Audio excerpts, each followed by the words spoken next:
Hi friends, அனைவருக்கும் வணக்கம். இன்றைக்கி நம்ம வீட்டில் சுவையான எக் பாய் பிரியாணி செய்ய போகிறோம்.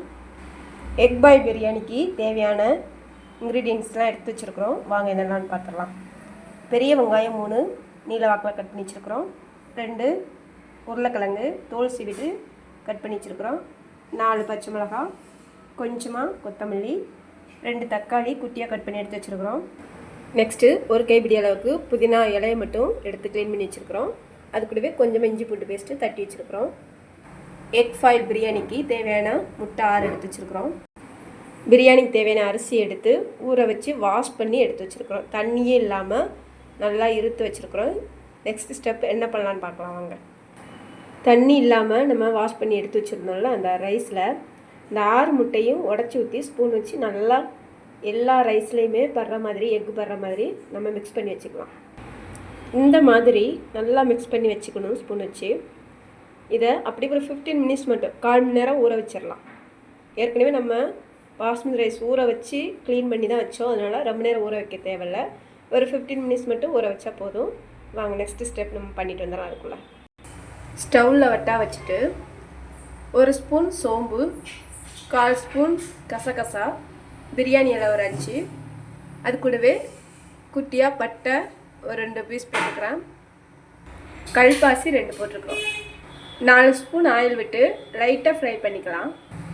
நம்ம செய்ய போகிற இந்த எக் பாய் பிரியாணி மாதிரியே தான் டேஸ்ட் இருக்கும், ஆனால் டிஃப்ரெண்ட்டான டேஸ்ட்டாக இருக்கும். அதனால் கடைசி வரைக்கும் வீடியோ பாருங்கள். கரெக்டாக பார்த்தீங்கன்னா சூப்பராக செஞ்சு சாப்பிட்லாம். இதேமாதிரி செய்யலாம், நீங்களும் ட்ரை பண்ணுங்கள். சரி, நெக்ஸ்ட்டு இதில் நம்ம லேசாக ஃப்ரை ஆன உடனே வெங்காயத்தை சேர்த்துடலாம். நெக்ஸ்ட்டு நம்ம எடுத்து வச்சுருக்கிறோம் பச்சை மிளகா, அதை 2ஆக கீறி நம்ம அது கூட சேர்த்துறோம்.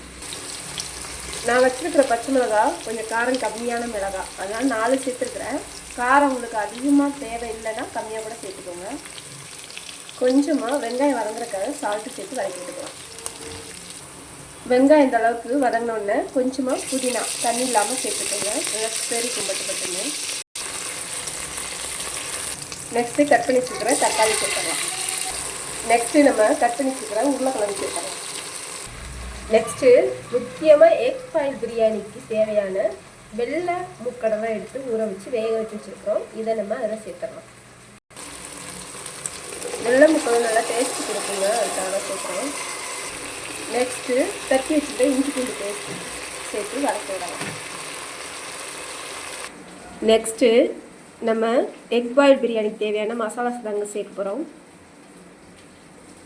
மெயினாக இதுக்கு மஞ்சத்தூள், பெப்பர் பவுடர், கொஞ்சமாக பிரியாணி மசாலா, தனி மிளகாத்தூள், கரம் மசாலா, இந்த 5 எடுத்து வச்சுருக்குறோம்.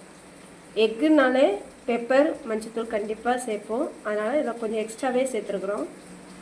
பெப்பரும் மஞ்சத்தூள் அக்கா தங்கச்சி மாதிரி, இவங்க 2 பேரும் எப்போவுமே எல்லா சமையலுமே இருந்தாங்கன்னா நம்ம குடும்பத்துக்கு நல்லது. எதை சொல்கிறேன்னா, சளி பிடிக்காமல் நம்ம எல்லாரையும் பார்த்துக்குவோம். எல்லா சமையலுக்குமே சேர்த்துக்கலாம். மெயினாக எக்கு சமைக்கும் போது கண்டிப்பாக சேர்த்துக்கலாம். வாங்க சேர்த்துடலாம். இந்த பெப்பர் பவுடரும் மஞ்சத்தூளும் ஒன்று சேர்ந்தா சமையல் எப்படி நல்லா இருக்குதோ, அதுமாதிரி நம்ம ஹெல்த்துக்கு எப்படி ஆரோக்கியத்தை கொடுக்குதோ, அது மாதிரி அக்கா தங்கச்சிங்களும் சண்டை போட்டு தெரிஞ்சிருந்தா ஒன்று சேர்ந்தா லைஃப் இன்னும் ஜாலியாக சந்தோஷமாக இருக்கும். நான் சொன்ன கருத்து உங்களுக்கு பிடிச்சிருந்ததுன்னா ஏற்றுக்கோங்க, இல்லைன்னா அவாய்ட் பண்ணிடுங்க. ஓகே, சரி, ஓகே. நெக்ஸ்ட்டு நம்மளுக்கு பிரியாணிக்கு தேவையான தண்ணி சேர்த்துடலாம். நான் இன்றைக்கி 2 கப் அரிசி எடுத்து நம்ம வச்சுருக்குறோம், ஊற வச்சு எக்கெலாம் சேர்த்து வச்சுருக்குறோம். அதுக்கு 4 கப் தண்ணி சேர்க்க போகிறோம். தண்ணி ஊற்றியாச்சு. இப்போது பிரியாணிக்கு தேவையான சால்ட்டு சேர்த்துக்கணும். இது நல்லா கொதித்து வரட்டுங்க. கொதிச்சு வந்தோடனே நம்ம கலரி வச்சுருக்கிற எக் ரைஸை சேர்த்துடலாம். அதில் தண்ணி இந்த மாதிரி நல்லா மழை கொதிச்சு வந்ததுக்கப்புறமா அரிசி போட்டுடலாம். கொதிச்சிருச்சு, இப்போ அரிசி சேர்த்துடலாம். என்னடா எக் சேர்த்து மிக்ஸ் பண்ணி அரிசி சேர்க்குறாங்களேன்னு பார்க்காதீங்க. டேஸ்ட் எப்படி இருக்கும்னு நினைக்காதீங்க, அவ்வளோ டேஸ்ட்டாக இருக்கும். உண்மையாகவே செஞ்சு சாப்பிட்டு பார்த்தீங்கன்னா நீங்களே அடிக்கடி செய்வீங்க. உடம்புக்கு நல்லது. முட்டை சாப்பிடாத குழந்தைங்களுக்கு இந்த மாதிரி செஞ்சு கொடுத்தீங்கன்னா அவங்க முட்டை இருக்கிற மாதிரியே தெரியாது, நல்லா விரும்பி டேஸ்ட்டாக இருந்தோடனே சாப்பிடுவாங்க ஒருன்னு. அரிசி சேர்த்த உடனே நல்லா ஒரு கலர், இந்த மாதிரி நல்லா கிளறி விட்டுட்டு அப்படியே ஒரு 10 நிமிஷத்துக்கு சிம்மில் வச்சு மூடி போட்டு வச்சிடலாம். அழகாக ரெடியாகி வந்துடும் எக் பாயில் பிரியாணி. வாங்க மூடி போட்டுடலாம். 10 நிமிஷம் ஆயிடுச்சு. இப்போ ஓப்பன் பண்ணி பார்த்துடலாம். பாருங்கள், நல்லா சூப்பராக தண்ணி எல்லாம் வற்றி சாதம் எக் பாயில் அப்படியே சூப்பராக வெந்து வந்துருக்கு பாருங்கள், ரைஸோட சேர்ந்தே தெரியுதா? அவ்வளோதாங்க, சுவையான egg boil rice biryani ready ஆயிடுச்சு. கொத்தமல்லி லைட்டாக தூவி விட்டு அப்படியே எடுத்து பரிமாறிடலாம். பிரியாணினா நம்ம சிக்கன் பிரியாணி, மட்டன் பிரியாணி அப்படி தான் சாப்பிடணும்லங்க.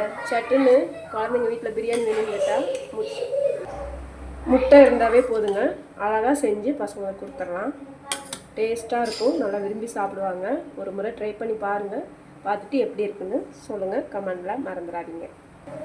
ஓகேங்க, நெக்ஸ்ட் இதே மாதிரி இன்னொரு வீடியோவில் டிஃப்ரெண்ட்டான டேஸ்ட்டோட சமைச்சு உங்களுக்கு வர்றேன்.